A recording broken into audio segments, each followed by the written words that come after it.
Hello mga kabibig, welcome back sa ating bagong YouTube channel. Ito ang pinakamaingay na YouTuber sa lahat ng YouTube. Ako si Kabibig, maglepak-lepak na with evidence. Naku po, mga anti-Duterte na nagrally sa the Netherlands, pinalayas ng Dutch security dahil sa fake news. Naku, ano ba naman yan? Mga larawan daw di umano ng AGK victims, mali-mali pa yung mamumukha. Ano pa naman kayo, nakakahiya kayo, mga Pilipino pa naman kayo. Nagpasabog kayo ng fake news dyan sa ibang bansa. Uy, maligo kayo, uy. Maligo kayo ng agwa bendita. Para naman yung mga ano ba, yung kadimunyuhan sa mga iniisip niyo, yung ginawa ninyong fake news, ay mawaglit sa puso at isip niyo. Naku, si Sal Panelo, may sinabi mga kabibig na ito daw ang pwedeng magpabagsak kay BBM ang nangyari ngayon. Kasi salit-salit area, lahat ng area or lungsod o syudad sa Pilipinas, may ginagawang rally. Pero sabi naman nila, basta ano lang, peaceful rally, walang problema doon mga kapibig. Pero una nating tingnan ang video mga bibig ha, kung saan, hala, oy, nakakahiya talaga kabibig. Oy, mga anti-Duterte rallyista ba? Grabe, konti lang pala sila. Pinalayas ng Dutch security. Ay eto kabibig, ipapanood ko talaga sa inyo ang video. Yung iba pinagtatawanan sila, yung iba sinabing karma. Sige, ito kabibig ha, let's watch the video. Tanawa guys, ang katong mga anti-Dutertes I have news. Palaya sila. Kay Nano. Oh. Kay Tanawa, Gihon maura to sila. Ah, Duterte! Duterte! Duterte! Pinalayas ng mga pulis ng Duterte! Netherlands Duterte! ang ilang anti-Duterte rallies Sila guys, dahil na sila umano sa Maura to mga paggamit ng grupo ang peke ng anti-Duterte mga guys. biktima ng Nagipahawa na sila. sinasabing extrajudicial Tara. killings sa panahon Duterte Uban nga administration. maskara. Maura na ilang grupo nga anti-Duterte. Maura na sila ha. Maura na sila. Ilan sila? 1, 2, 3, 4, 5, 6, 7, 8, 9, 10, 11, 12, 13, 14, 15. 15 lang sila kabuok. Ika-16 ang gamay nga bata. Wala, pati bata Ika-16 ginamay ang gamay nila. nga bata. Ngayon lang gidaladala. Wala, grabe. 16 na sila kabuok. ba yung Maura pa bata sila guys. doon? Ikumpara din sa mga pro-Dutertes nga nagasuporta. Tanawa ni. Tanawa. Tanawa ni guys. Wala. Ha? Gipalayas na sila dito sa mga pulis. Wala na sila dito. Pinalayas. Wala na ha, ipahawa sila. Pinalayas. Ito na ng mga kanahan. Pinalayas. Hawa ng mga kanahan. Humana ilang bayad guys. Tapos lang bayad nila. Tapos na yung Ilang, bayad. 1 hour lang yung oras nila ha. 1 hour lang ang bayad nila. 1 hour. Kanawa diri ang mga dedicated and committed Duterte supporters. Nadiri. Kuha si Alvin dito. Tanawa guys, ang katong mga Yun mga kabibig, nakita natin ha, yung mga ano, tawag diyon, yung mga tawag dito, yung mga rallyista daw, mga rallyista na peke, pinalayas. Naku, nakakahiya naman yan, ay na pinalayas sila, no? Bakit sila pinalayas? Kasi fake news sila, fake news na fake news. At the same time, may bata pa daw dala itong mga taong ito. Kalerke talaga, no? Nakakahiya, di ba? O panoorin ulit natin sila. Uy, nakakahiya talaga. Umuwi na lang kayo. Magkano bang, sabi dito, isang oras lang daw ang bayaran nila. Naku, yung mga kabibig, ito sila. Yan, Tanawa guys, ang katong mga anti-Dutertes I have news. Palaya sila. Kay Nano. Kay Tanawa, Gihon maura to sila. Dutch police pala ang palayas nila. Duterte! Duterte! Duterte! Duterte! Duterte! Kakahiya. Sila guys, nanguli na sila Maura to nga grupo ang anti-Duterte guys. Nagipahawa na sila. Para uban nga maskara. Maura na ilang grupo nga Maskara pa yung anti-Duterte. iba kasi Maura na sila. malaman kailang mukha. Maura na sila. Ilan sila? 1, 2, 3, 4, 5, 6, 7, 8, 9, 10, 11, 12, 13, 14, 15. 15 lang sila kabuok. Ika-16 ang gamay nga bata. Ika-16 ang gamay nga bata. Ngayon lang gidaladala. Pati bata ginamit. 16 na sila kabuok. Maura to sila guys. Ikumpara din sa mga pro-Dutertes nga nagasuporta. Tanawa ni. Grabe, Tanawa. nakakahiya talaga Tanawa ni guys. mga Pilipino Oh, ninyo. ha? Well, they Oh, have their freedom ipalayas na naman, sila di ba? dito Pero sa kung mga pulis. sabihin nating binayaran Wala na sila naku, dito. kung bayad sila, di umano. Wala na ha. Awa sila. Nakakahiya. OFW, Tana na bayad. mga kanahan. Di ba? Hawa ng mga kanahan. OFW, Kumana ilang bayad bayad. guys. Tapos ng bayad nila. Huh? Yun lang, 1 hour lang yung oras nila ha. 1 hour lang ang bayad nila. Hala ka. Tanawa diri ang mga dedicated and committed Duterte supporters. Diri, si Alvin dito. Kuya, Tanawa guys, ang katong mga anti-Dutertes. I have news. Pelaya nakakahiya. sila. Kay Nano. Kay Tanawa, Jehovah maura to sila. Nakakahiya. Nakakahiya talaga as in. Duterte! Mga OFW yung bayan. So yun mga kabibig, nakita natin ba? Yung mga OFW daw na isang oras lang binayaran para mag-rally as anti-Duterte rallyista. Tapos pinalayas ng Dutch police. Uy, kawawa naman sila. Uy, napalayas sila, no? Ay, nako. Iba talaga ang power ng mga Duterte rallyista. Talagang truthfulness, talagang nasa puso ang ginagawa nila. Kumpara sa mga anti-Duterte na kumukuha pa ng mga picture na hindi pala biktima ng AGK. Ano naman kayo? Uy, nakakahiya naman kayo. Uy, mag-uwi na lang kayo, magtrabaho na lang kayo, wag na lang kayong sumali sa ganitong klase. Uy, nakakahiya talaga kabibig. Heto ang mga komento ng ating mga netizen tungkol dito. Sabi dito, at binilang pa nga nalaman tuloy, 15 lang pala sila. Alam, may bata pa lang dala. Okay lang ba yan? 1 hour lang ang bayad nila. Nakakatawa, nakakaawa ng mga Pinoy na ito.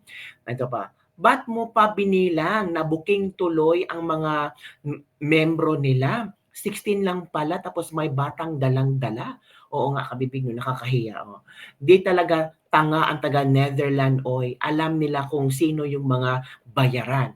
Kapal ng mukha nila. Hindi nila alam kung gaano tayo minahal ng ating Presidente Duterte at safe ang ating bansa sa mga krimen. Ngayon, natatakot na araw-araw na may krimen at mga adik na masayang naglalantad. Sana ibalik na lang si Presidente Duterte. Hindi naman siya pwedeng ibalik. Si Sara na lang. Ito pa, member ba yan ng mga rebelde? Ay, hindi natin alam kasi I think mga OFW din ito, di ba? Kaya sinasabi ng Biblia, wag humatol para di mahatulan. Malaki pala yung bayaran dyan sa mga anti-Duterte rallyista for 1 hour. Ay, pwede pala yun ay, buti pang OFW ha, madaming binabayaran. Di ba? Ang laki ng allowance yan, tax natin ibinabayad, hindi naman po, baka iba. Di ba? Yan ha. Nakote, pinaalis kayo ng Dutch police, meaning fake news kayo, meaning hindi sila pabor sa inyo. Ay, oo nga kabibig. Kung ganun man lang kabibig, ang pinaalis sila, it means na hindi pabor, 'di ba? Hindi pabor ang Dutch police sa kanila.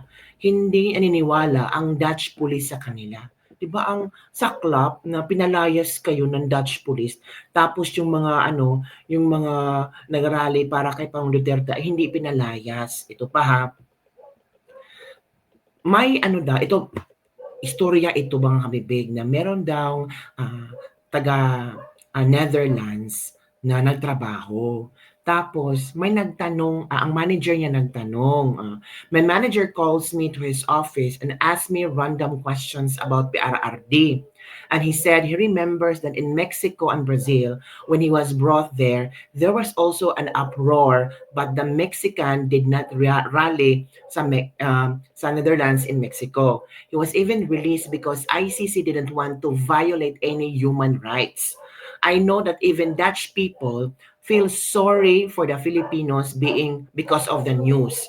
They said, why do people love him so much if PRRD were a bad person? Tama.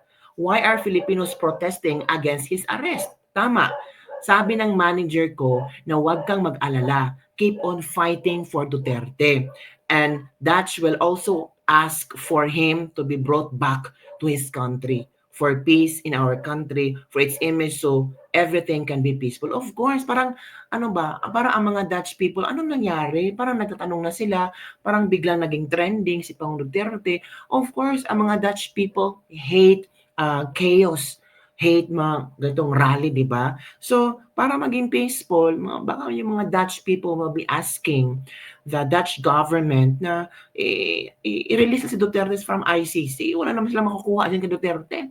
Di ba? Mga kabibig, alerka talaga mga taong ito, no? So, yun lang po mga kabibig ang ating latest lebak-lebak for today. Nakakahiya talaga no, nung pinaalis ba. Tapos sigaw pa, oy, isang oras lang kayong bayad. Di ba? Kung talagang ayaw nila kay Duterte, dapat sana harap-harapan nilang kinonfront yung mga Duterte rallyista, yung pro-Duterte. Para bakit takot sila? 15 lang pala sila. 16 sila, kasama yung bata. Pati ang bata dinamay sa mga katarantaduhan nila. Grabe, no? Hindi sila nahiya sa mga ginagawa nila. For just for santo naman, may mga OFW palang ganyan. Di ba mga kabibig? So, yun lang po mga kabibig ang ating latest lebak-lebak for today. Grabe ang mga rally ngayon kabibig. Sabihin natin na, yung rally, ano na yan, mga ilang 2 weeks lang yan, tapos na yan. Hindi mo alam. Hindi mo alam. Ito pa ha, ito. May nakita akong video na kung saan sama-sama pinunit ang mukha ni Marcos ng mga OFW. Tingnan ko, nakikita ko talaga sa inyo. Ito. Okay, bibilang taas! Sandali, bibilang ako ng 10! Itaas! 10, ha? Taas! Bibilang ako ng 10! Nako, mukha ni Marcos yan. 8! 7! Hala. 6! Hala. 3!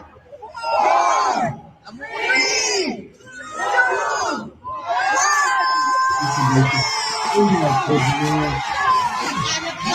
Hala. Okay, bibilang taas! Sandali, bibilang ako ng 10! Itaas! Kita niya na kabibig, ha? Taas! Bibilang ako ng 10! Ngunit talaga kabibig. 12! 8! Pasensya na if medyo maliit, ha? 6! Hala. 3!